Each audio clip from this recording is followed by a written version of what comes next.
Just as the universe is bound by unchanging physical laws, so is life governed by the timeless law of karma.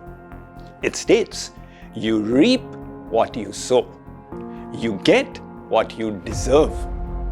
Let us see how this law unfolded in the life of Annie Besant, also called the Diamond Soul.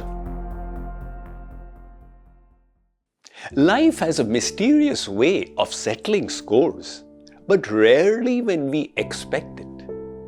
We have all heard the phrase, what goes around comes around.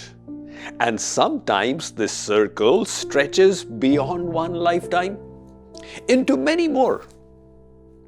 It is similar to how some seeds, when planted, sprout within days, others take months, and some, like the bamboo, wait for years.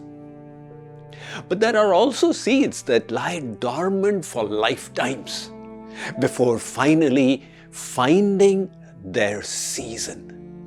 Just as the universe is bound by unchanging physical laws, so is life governed by the timeless law of karma. Let us see how this law unfolded in the life of Annie Besant, who was at one time the president of the Indian National Congress and the president of the Theosophical Society. Known as a brilliant orator, a philanthropist, an educationalist, and author of over 300 books, she was also called the Diamond Soul. But behind her public glory lay a private pain. She gave birth to a child who during his infancy suffered from violent convulsions. His fever would shoot up without warning, throwing him into terrifying fits. In those days, without antibiotics or vaccines, the suffering of the infant was more than the mother could bear.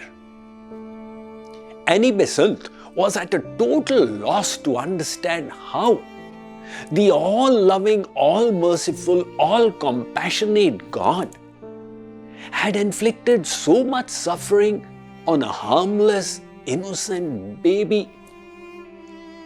She turned agnostic and doubted God's existence. Then one day, she went through a book which detailed out karma and reincarnation. At the end of it, a new awakening dawned on her. She understood that the present life was not the only one she or her child had lived. It was just one link in a long chain of lives. What we experience as suffering now could be the results of deeds done in previous lifetimes. This revelation transformed her entire attitude. She understood that life is like a farmer's grain silo. You know, in villages, grain is often stored in huge vertical containers. Fresh grain is poured into the top, and old stored grain is taken out from the bottom.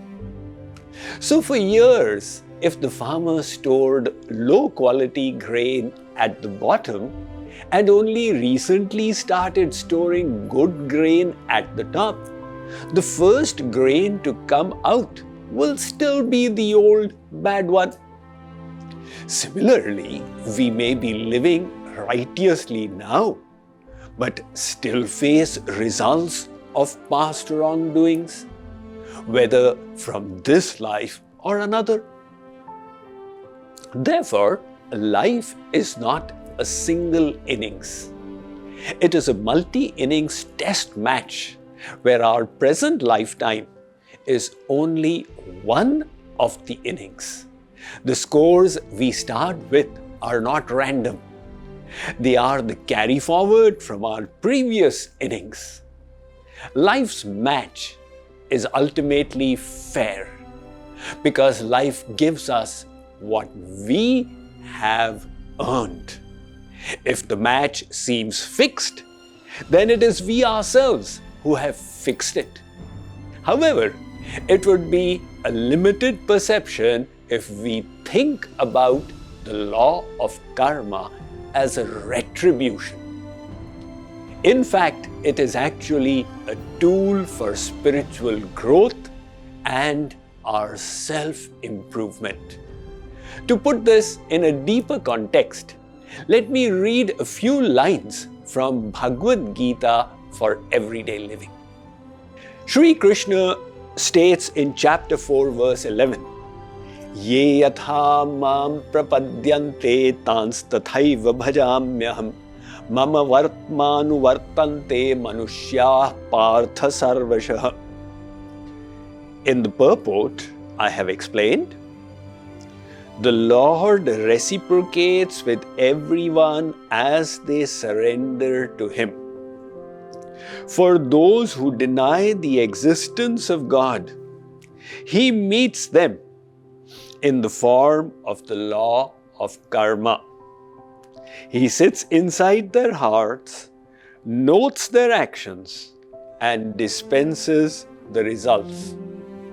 On the other hand, for those who look upon God as their only goal and refuge, He takes care of them, just as a mother takes care of her child.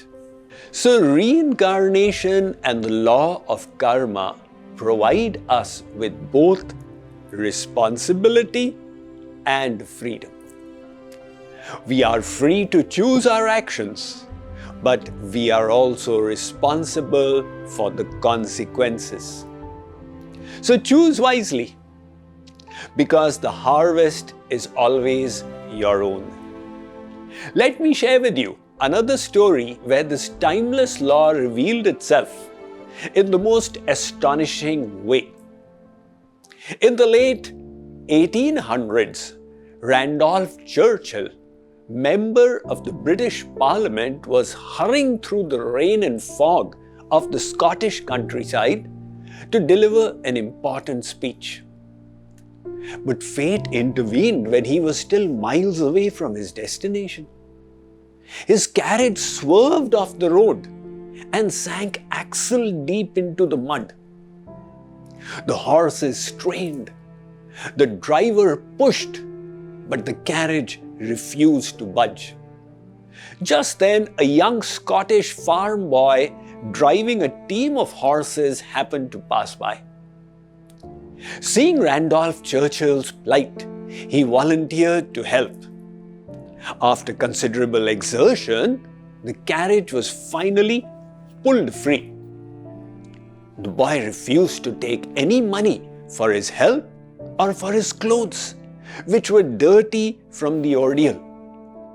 But the parliamentarian pressed on, asking, "What do you wish to be when you grow up?" "A doctor, sir," said the boy, with determination brimming in his eyes. Randolph Churchill was so impressed by the boy's ambitions and touched by his kindness that he sponsored the boy's university medical education. Half a century rolled by. The world had changed, and in a distant land, his son Winston Churchill lay gripped by a fierce pneumonia. Death was looming on his door until doctors administered a revolutionary new drug called penicillin. That miracle cure had been discovered by a Scottish-born physician, Alexander Fleming. He was the very same farm boy who had pulled the carriage out of the mud decades earlier for Winston Churchill's father. And his medical education had been sponsored by Randolph Churchill. In reality, the wheel of karma doesn't always turn so quickly or visibly.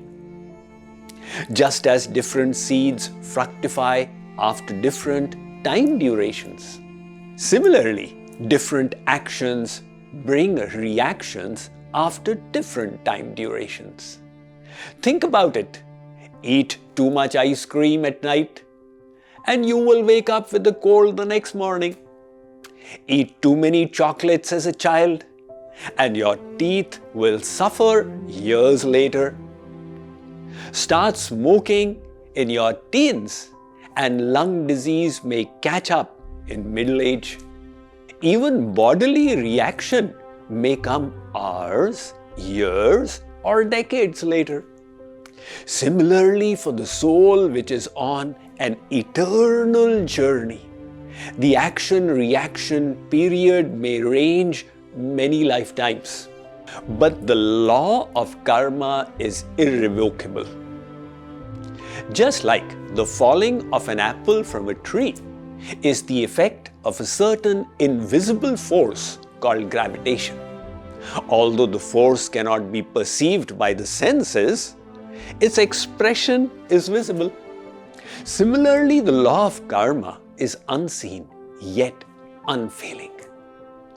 The effect is visible or perceptible, while the cause is invisible or imperceptible. If you live on earth, you cannot claim ignorance of gravity. If you drive on the road, you cannot plead on your ignorance of violating traffic laws. Likewise, living in God's creation, it is our own responsibility to learn the laws that govern it.